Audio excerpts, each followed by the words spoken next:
Znaš li, prijatelju, kako miriše Sarajevo? Miriše džamijom i minaretom, miriše crkvom, sinagogom i sahat kulom starom. Miriše saračima i kovačima, sedrenikom i bisterikom.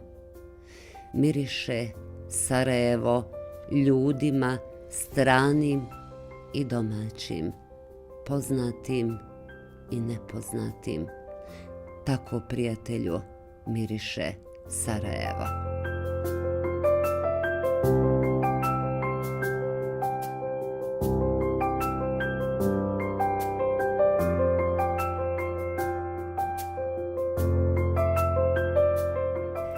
Svi smo u istom čamcu i ko buši rupe na tom čamcu mora biti svjestan da samo svi zajedno možemo potonuti i niko nema šansu da se spasi. Stoga, međureligijski dijalog u našoj zemlji jeste osmišljavanje naše ljepše stvarnosti i svjetlije budućnosti. Dragi Igor, prije svega hvala vam što ste odvojili od svoga vremena da govorite za mladu zeničku ekipu koja realizira projekat Različitosti nas vežu, u kojem želimo da promovišemo sve ono što jesu te različitosti u Bosni i Hercegovini, ali što čine naš kolorit Bosne i Hercegovine kao takve. Svakako u tom mozaiku jevrejska zajednica Bosne i Hercegovine ima veoma važno mjesto. Uključenost jevrejske zajednice u sve tokove međureligijskog dijaloga je tu. Vi ste također jedan od aktivnih čimbenika međureligijskog dijaloga. Da napravimo neku kratku rekapitulaciju tih međureligijskih odnosa, a onda da vidimo koliko to u stvari jeste danas na nekim zdravim temeljima, da tako kažemo. Pa evo, prije svega zahvaljujem se na pozivu i izuzetno mi je drago da mogu i ovako na ovaj način doprinijeti međureligijskom dijalogu i tim različitostima koje nas vežu, mada bih ja rekao da nas više vezu sličnosti nego različitosti, mada različitosti nikako ne trebaju biti prepreka da i dalje se povezujemo i razvijamo dijalog. Pa jevrejska zajednica je naravno uključena u međureligijski dijalog od kad se pojavila u Bosni i Hercegovini. Dakle, dijalog nije nešto što je počelo nakon nesretnog rata koji je završen 1995. 1996. godine. To je nešto što se odvijalo i prije, u prošlosti, i za vrijeme rata i poslije rata, i evo nadam se da će u budućnosti se i dalje odvijati i da će na taj način doprinositi relaksaciji odnosa u društvu, prvenstveno između etničkih grupa, budući da su naši identiteti vjerski i etnički prepliću u mnogo čemu. Stoga, vjerovatno i međureligijski dijalog može biti doprinos nekom međuetničkom dijalogu, da ga tako nazovem. Jevrejska zajednica u Bosni i Hercegovini jeste mala zajednica. U etničkom smislu Jevreji u Bosni i Hercegovini potpadaju pod onu nesretnu kategoriju ostalim. Koliko sve to utiče da se Jevreji, posebno mladi Jevreji u Bosni i Hercegovini, osjećaju ravnopravno i da ovu državu doživljavaju svojom?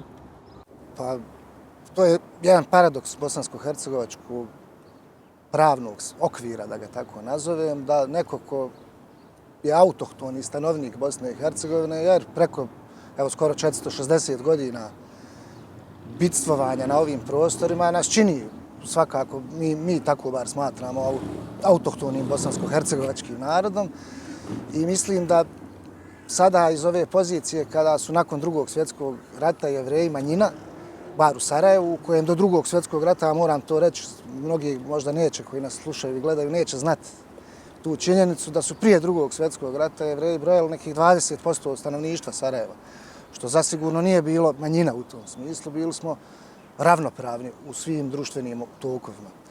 Danas je situacija drugačija, Jevreji su zaista u manjini i brojčano i po svim drugim parametrima, međutim mi se ne osjećamo nešto isključeni iz društva. Pogotovo mladi ljudi sebe osjećaju dijelom ovog društva i žele kako dijele i te tegobe i patnje sa drugim mladim, tako isto se nadaju, imaju aspiracije da izgrade jedno društvo koje će biti tolerantnije, koje će biti otvorenije, koje će i njima kao nekome ko dolazi sa pozicije manjine dati jednake mogućnosti.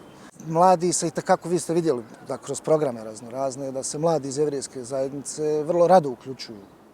Iako smo malobrojni, brojčano po broju vjernika, i kako ja sam kao vjerski službenik jevrejske opštine u Sarajevu zadovoljan, jako zadovoljan odzivom mladih, jer mladi vide da je međureligijski dijalog i dijalog uopšte ključ za bilo kakav napredak. Dakle, dijalog je potreban ne samo međureligijski, već bilo kakav dijalog u ovoj zemlji, jer vidimo da dosta se suočavamo sa isključivim stavovima i jednostavno nemogućnošću prihvaćanja da neki ljudi možda misle drugačije od nas ili imaju drugačije svjetonazore ili drugačije razmišljaju o nekim stvarima, što ne predstavlja prepreku da svi zajedno gradimo društvo jednakih.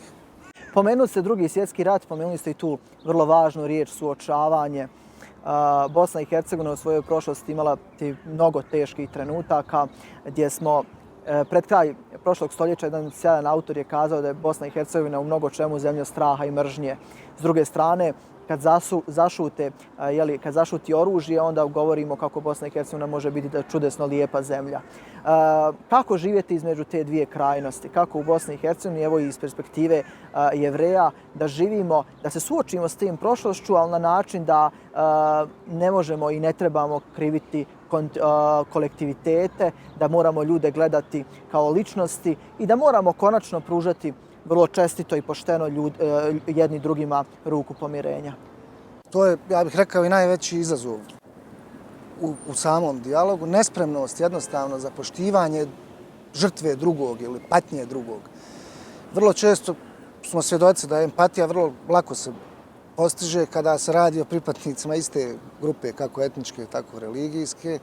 Međutim, mislim da postoji puno prostora da jednostavno izađemo iz toga, da doživimo katarzu i da stvarno, mislim da je ključ istina. Jer bez neke pravde, bez istine je teško da možemo doći do neke pravde. Istina je ključna i suočavanje sa istinom, koliko god ona bolna i teška bila. Upravo zato da bismo izbjegli tu zamku da okarakterizujemo cijele grupe ili narode kao počinioce zločina ili kao žrtve. Jer iz nekog naroda je neko možda imao žrtve, ali isto tako su dolaze i neki počinioci koji su nekom drugom nanijeli zlo iz istog tog naroda i to je nešto s čim bismo trebali svi da se suočimo i to je nešto što bi zaista otvorilo perspektivu normalnog dijaloga i oprosta. Vrlo je važno, dakle, oprostiti. Rekao sam, bez pravde je teško da može doći do nekog realnog oprosta i mislim da, nažalost, nisu zločini procesuirani onako kako su trebali biti. Uglavnom se radi o komandnoj odgovornosti. Vrlo rijetko su izvršioci bili ti koji su bili osuđeni za svoja zlodjela i mislim da bi to trebalo da se promijeni, ako nije moglo pred tim međunarodnim sudovima, da evo sad pred sudom BiH počne da se radi na tome, da se stvarno oni svi koji su činili zlodjela kazne za to što su činili, da se na taj način jednostavno amnestiraju nedužni ljudi iz bilo kojeg etničkog korpusa za nešto što je činjeno vjerovatno u njihovo ime, a oni to nisu ni želili ili nisu htjeli biti dio toga.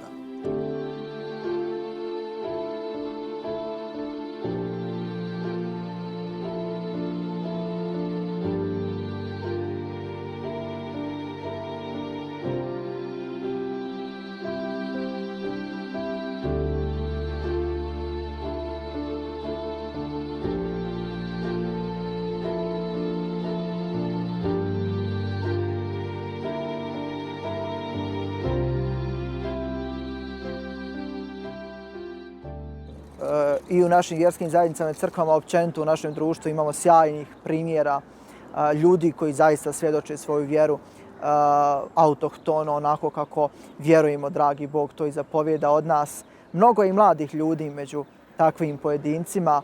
Imamo i sjajne organizacije koje na tom fonu rade.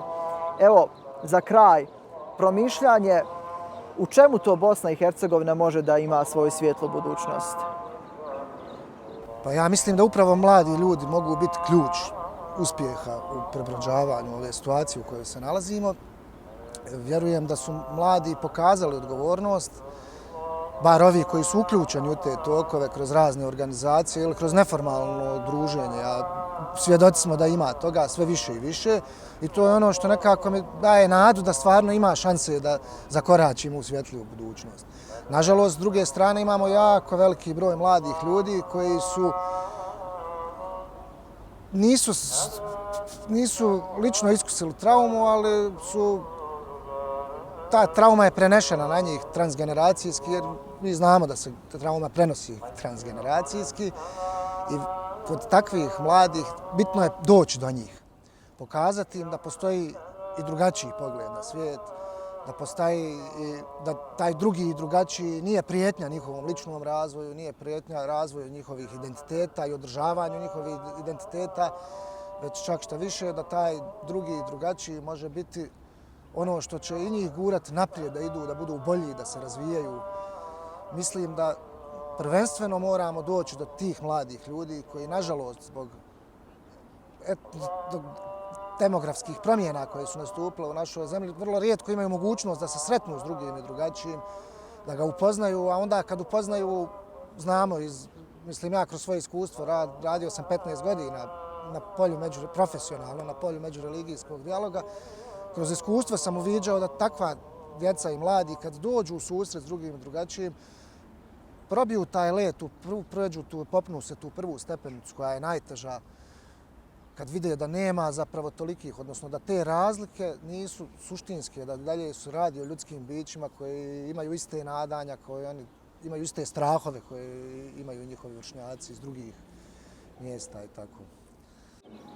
Igore, hvala za vrijeme. Nadam se da je i vama bilo ugodno ovdje u Sarajevskom Mat Mejdanu iz ove zvukove ezana koji mogu biti kredo svima nama vjernicima da je Bog iznad svega, da je Bog najveći, da je Bog iznad svih naših i patnji i stradanja i da Bog je suštinska ljubav. Evo, zahvalni smo na, kako kažem, tom vremenu i toj ljubavi. Hvala Bogu i hvala vama što ste iznašli za shodno da razgovarate sa mnom i da to je isto dokaz koliko, iako malobrojna jevrejska zajednica, druge mnogobrojnije zajednice na nas gledaju kao na ravnopravne partnere i to je ono što nas čini sretnim da nakon skoro 500 godina života ovdje zaista i drugi u nama vide svoje sugrađane.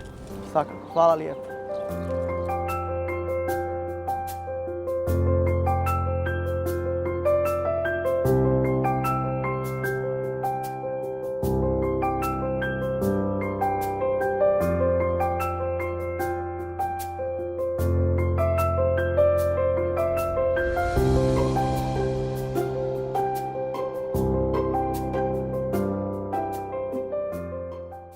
Drage moje, možda je to najbolji početak da počnemo ovaj naš razgovor. Teško je reći dobrodošle iz razloga što ste vi nas ugostile u vašem domu i hvala vam na toj ljubavi. Hvala vama da ste došli, bilo nam je drago zaista. Evo, u nezgodno vrijeme kažu mudri ljudi da valja biti dobar. Koliko je važno da mi u svom vjerničkom identitetu svjedočimo da je važno biti dobar i evo kako u stvari pokret Fokolara u cijelom svijetu nas potiče da evo budemo dobri, naročito u susretu s drugim ljudima.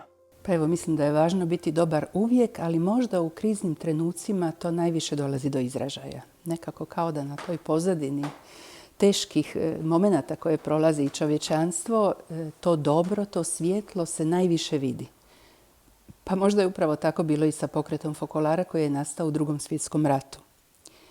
Jer tamo gdje se sve rušilo, jedna djevojka na sjeveru Italije u Trentu je nekako razumjela da je Bog jedini koji ostaje. I to uvjerenje njezino je bilo toliko snažno da su za njom ubrzo krenule njezine sljedbenice, njezine prijateljice. Iza toga su došli i mladići, pa zatim obitelji, svećenici, sav narod Božji, kako bi se reklo. Danas je to pokret, dakle koji je počeo u Drugom svjetskom ratu, danas je to pokret koji je proširen po cijelom svijetu, u preko 180 zemalja. Pokret je nastao u okviru Katoličke crkve, jer je sama Kjara Lubik, nisam rekla možda, utemeljiteljica, ona je katolkinja, međutim, ubrzo se pokret proširio i među pripadnicima drugih crkava. Zatim je bila prigoda kad su i neki pripadnici drugih religija upoznali pokret i razumjeli da tu postoji nešto što je njima zanimljivo. To su bili i muslimani, židovi, budisti, hinduisti. Tako da su i oni razumjeli da tu ima nešto što je njima zanimljivo i što mogu živjeti u smislu da ako živimo svatko svoju vjeru i ako se trudimo zaista biti ono što naša vjera od nas traži, onda se nekako nađemo svi na istom planu. To je jednom Kjara zgodno usporedila. Kaže, Bog je kao sunce, a mi idemo svako svojom zrakom. I što se više približavamo suncu, više se približavamo uzajamno. Kada govorimo evo u kontekstu Bosne i Hercegovine, Bosanci i Hercegovci vole kazati da je Bosna i Hercegovina gdje pandam Evropi ili danas cijelom svijetu. Bosna i Hercegovina kao evo, zemlja ima čime da se pohvali, mada nekad naravno trebamo biti svjesni da mnoge stvari tu i ne štimaju. Evo iz konteksta osoba koje nisu Bosanke i Hercegovke, kakvi su to Bosanci i Hercegovci, kakva je to zemlja. Mi bi možda mogli procjenjivati sebe, ali gledamo da je taj pogled sa strane možda istinoljubiviji. Pa moj prvi dojam i onaj prvih dana kad sam došla u Bosnu i Hercegovinu, u Sarajevu direktno, bio je stvarno poseban. Ja sam doživjela ove ljude i još uvijek ih tako doživljavam i ovu sredinu kao nešto što bi bilo štetno za čovječanstvo da se poruši. Jer tu je toliko dobronamjernosti, tu je toliko gostoljubivosti, tu je toliko ljudskosti da ja sam još uvijek zadivljena.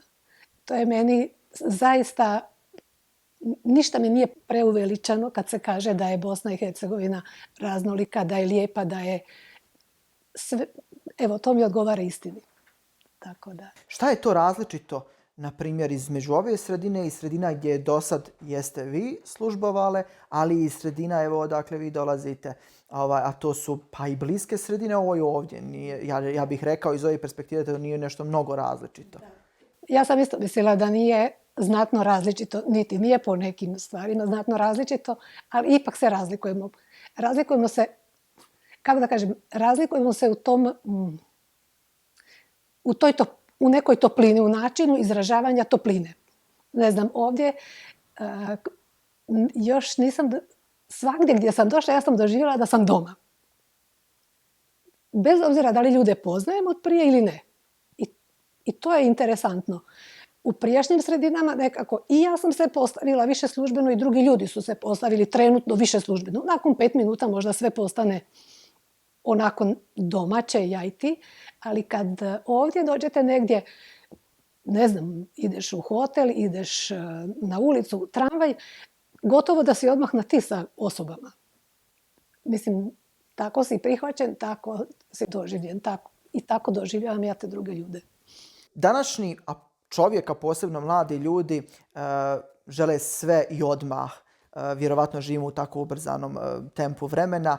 I međureligijski dijalog je proces, jedan dugotrajan proces u kojem u jednom trenutku može sve da bude jako dobro i kvalitetno, ali da neka mala stvar sve to dovede u pitanje. I utemeljiteljica Fokolara sigurno nije mogla očekivati odmah rezultate. Rezultate koji su došli decenijama poslije utemeljenja ovoga pokreta. Zašto je važno ljudima svjedočiti i ohrabriti ih, posebno mlade ljude, da mnoge plemenite stvari nisu vidljive odmah, a posebno znati da dragi vječno živi Bog vidi to odmah i da će on to vrijednovati? Pa dobro pitanje. Mislim da je nešto što prije svega moramo mi sami živjeti. Jel? Ne toliko govoriti mladima, nego svojim životom, svojim iskustvom, svojim svjedočanstvom im pomoći da shvate da je život, cijeli život jedan proces. A mi smo u tom, mislim, Bog nam je zacrtao taj život, jel? Dao, mislim, rodili smo se iz njegove ljubavi, jel? Došli smo na ovaj svijet. I sve ono što nam se događa, sve ono što živimo, sve ono što se događa oko nas i u pokretu i u različitim zajednicama vjerskim, jel? Sve je to dio te velike Božje povijesti, jel? Koja traje godinama i trajaće još jako puno, jel? A mi smo evo kap.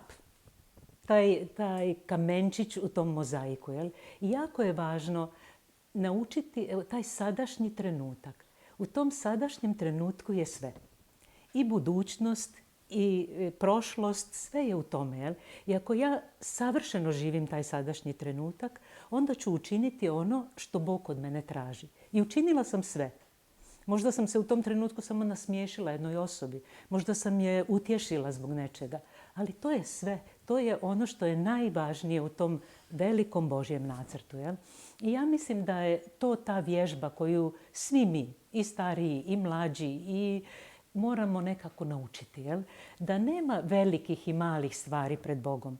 Pred Bogom je sve ništavno, jel? Ali isto tako je sve neizmjerno vrijedno i veliko. I ako mi uspijemo u ovom trenutku, sadašnjem trenutku, biti potpuno prepušteni tom Božjem planu, živjeti za njega i za bližnjega, ono što se od nas traži u tom trenutku, to je u biti sve. Nema tu nekih velikih mudrosti ili ne znam čega, samo mi moramo to naučiti. Mi moramo to shvatiti.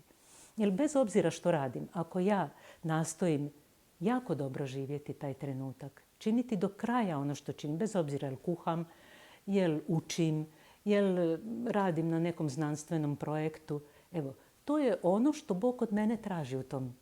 A On je tvorac i krojač cijele povijesti. Jel? On će to isplesti i složiti taj mozaik tako da stvarno na kraju dođe do izražaja ono što On želi, da čovječanstvo bude tako kako ga On želi. I ja mislim da ako, bez obzira koje nacije, bez obzira koje vjere bili, ako u tome uspijemo, ako to uspijemo naučiti, da smo jako puno napravili za čovječanstvo. Jel? Jer, kažem, svi previše trčimo, previše smo rastreseni i onda u biti ne činimo ništa. Jel? Samo trčimo i sve pršti oko nas, a u biti ne ostaje ništa. Jel? Raspline se sve kao... U biti bi trebali se zaustaviti, jel?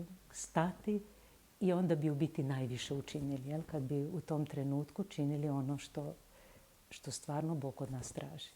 Trebamo pogledati naravno neke stvari onakvim kakve one jesu, a Bosna i Hercegovina ima i tu tamniju stranu, rekli bismo, ili tu svoju historiju koja je prilično ranjiva. Jedan pisac je okarakterisao početkom prošloga vijeka Bosnu i Hercegovinu kao zemlju mržnje i straha.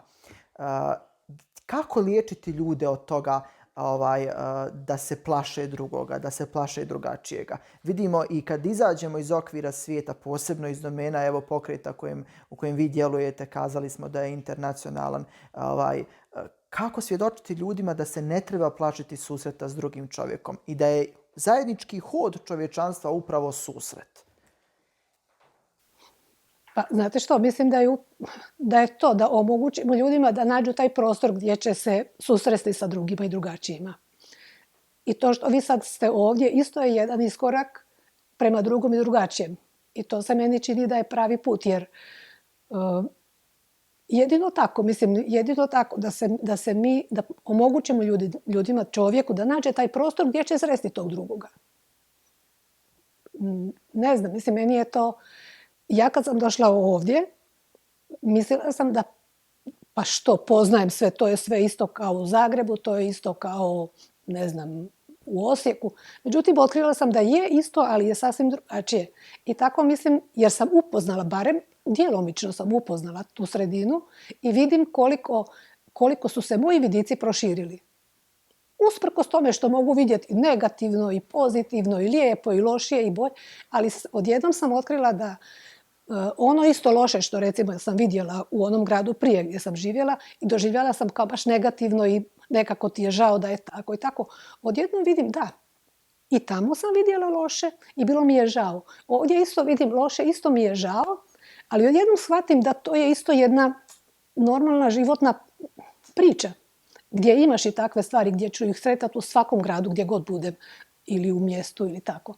I čini mi se da to, nekako, mene je to obogatilo. Mene je to otvorilo i mislim da tako svaka osoba, ako ima priliku da sretne drugoga drugačijeg, da će se isto tako osjećati otvorenija. ne znam. U suštini možemo zaključiti da nas ove različitosti obogaćuju, da nas one spajaju i da s te strane evo, možemo svjedočiti da svaka ta kockica u bosansko-hercegovačkom mozaiku jeste vrijedna. Totalno. Apsolutno je vrijedna i mislim da to treba podcrtati i to treba posvjedočiti drugima. I zato mi je jako drago isto kad dođu drugi sa strane i tako, da se osvjedoče u to. Jer to je stvarno istina i to mi možemo posvjedočiti. To mi možemo, ja kažem mi jer mislim da sad na neki način pripadamo tom miljeu i da možemo to posvjedočiti. Ono gdje idemo. I to je meni stvarno velika stvar i to mi je stvarno drago da mogu posvjedočiti. Evo, sa pouzdanjem i nadanjem da će se ostvariti u potpunosti to da svi budu jedno i da zaista se na tom putu mi trudimo svi zajedno biti jedno toplo ognjište svakom onome kome je hladno i u bukvalnom, fizičkom, ali i onom emotivnom smislu.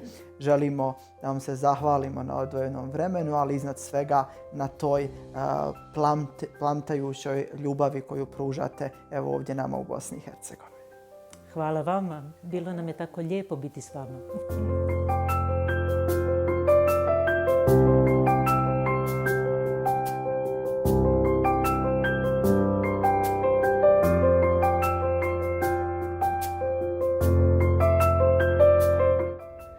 Danas je dan kad želim da slavim svu ljepotu koja krasi ovu divnu zemlju, svu onu ljepotu koje su svjesni svi oni koji su ikad kročili ovdje pa se vratili svom toplom domu, noseći uspomene na tople ljude, dobre ljude, poštene ljude, prgave, jezikave, prostodušne, tvrde i mehke u isti mah, na kvrgave puteve, bistru vodu, planinske prevoje, plodne ravnice i vedro sunce.